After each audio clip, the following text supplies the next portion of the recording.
Oi, tudo bem? Continuando nossos estudos de literatura brasileira, das origens aos nossos dias, do José de Nicola, editora Scipione, 1996. Estamos no capítulo 17, Produções contemporâneas do autor.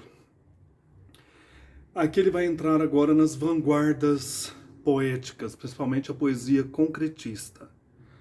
Acompanhando o progresso de uma civilização tecnológica e respondendo às exigências de uma sociedade impelida pela rapidez das transformações e pela necessidade de uma comunicação cada vez mais objetiva e veloz, as décadas de 50 e 60 assistiram ao lançamento de tendências poéticas caracterizadas pela inovação formal, maior proximidade com outras manifestações artísticas e negação do verso tradicional.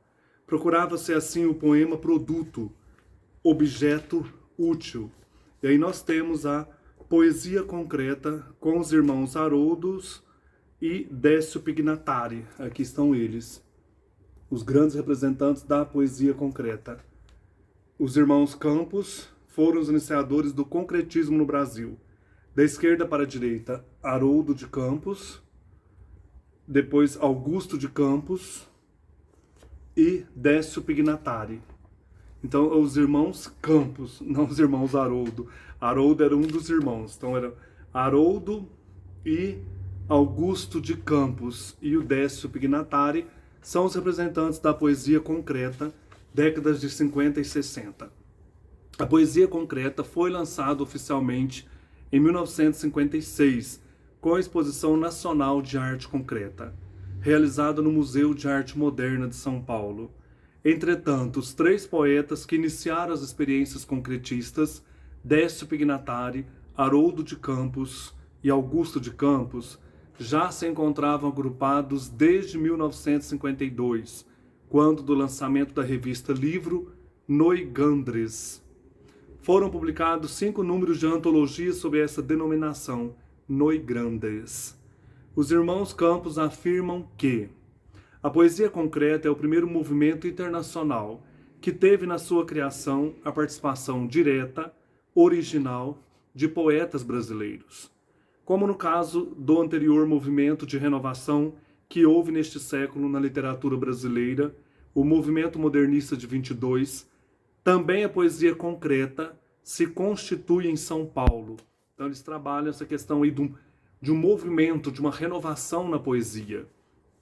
Partindo da assertiva de que o verso tradicional já estava encerrado seu ciclo, já havia encerrado seu ciclo histórico, a poesia concreta propõe o poema objeto, em que se utilizam múltiplos recursos, o acústico, o visual, a carga semântica, o espaço tipográfico e a disposição geométrica dos vocábulos na página.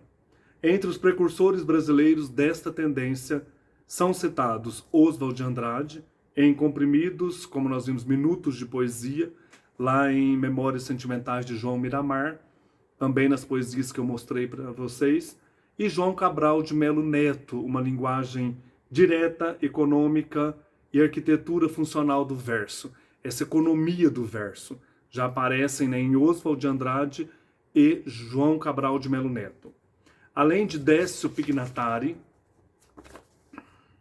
e dos irmãos Campos, integram a corrente concretista José Lino Grunewald, Ronaldo Azeredo, José Paulo Paes, Edgar Braga e Pedro Xisto. Eu, na verdade, assim, não gosto muito desse tipo de poesia, mas é interessante a gente conhecer. Aqui na página vocês podem observar exemplos de poesia concreta. Aqui em cima, do José Lino Grunewald. Vai, vem e vai. Aqui, o vento, né? Ou um balanço. Aqui do Décio Pignatari, aqui em cima. Beba Coca-Cola, babe cola, beba coca, babe cola, caco, caco, cola, cloaca. Aqui embaixo, Velocidade, Ronaldo Azeredo. Esse aqui é esse poema. Aqui, ó, Velocidade. cidade, vê-lo, tudo isso aparece aqui. Então, o objetivo é você observar tudo que compõe um poema concreto, né? Esse é bem conhecido do Augusto de Campos. Lixo com a palavra luxo. Muito conhecido esse aqui. Eu tinha até comprado um exemplar, tinha colocado no carrinho, mas depois desisti para mostrar para vocês. Mais à frente aqui nós temos a poesia Praxis. Em consequência de uma dissidência no grupo concretista, em fins dos anos 50, surge uma nova tendência de vanguarda, a poesia Praxis, que, no entanto, só em 1961 lançaria seu manifesto didático, assinado pelo seu principal poeta, Mário Chamie.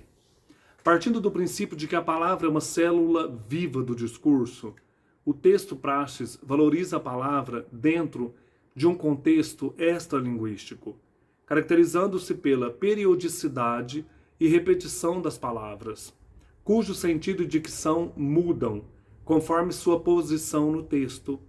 Leia-se, por exemplo, o texto Crime 3, de Mauro Gama, incluído no livro Anticorpo. Aqui está o texto, olha. É uma poesia em que a palavra é viva. Dependendo da posição, o texto alcança outros significados.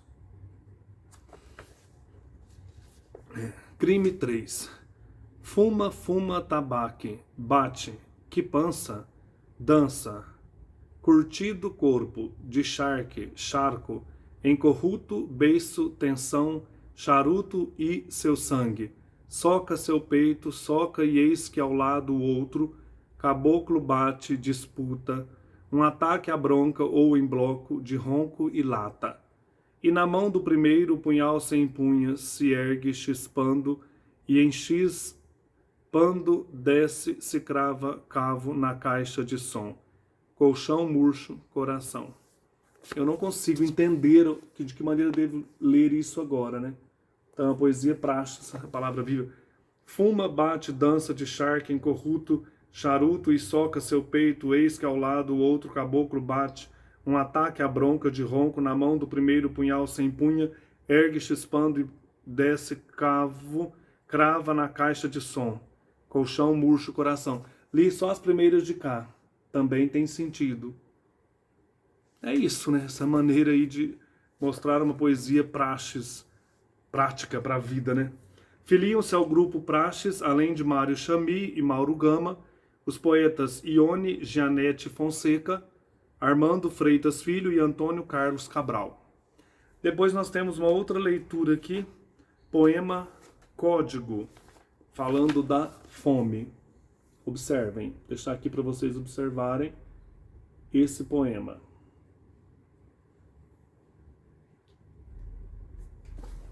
Poema de José de Arimateia Soares Carvalho, In Azevedo Filho, Leodegário Amarante, Organização, Poetas do Modernismo, Antologia Crítica, Brasília, 1972. Então, mundo, homem, dentro do mundo, fome no homem.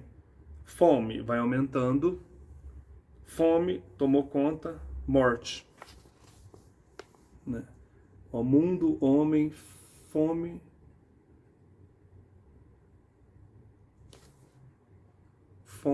morte.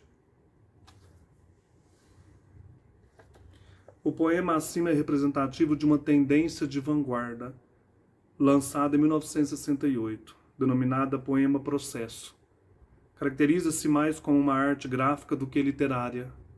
A palavra dá lugar a símbolos gráficos. É isso. No próximo vídeo falaremos da produção literária no Brasil. Principais autores e obras, conforme nos dá aqui o José de Nicola, né? Uma oportunidade de pesquisar e conhecer outros autores, tanto dos períodos destacados no livro, como outros autores que ele não citou aqui. Então nós encerramos assim os capítulos, agora vamos para o apêndice do livro. Um abraço e até mais.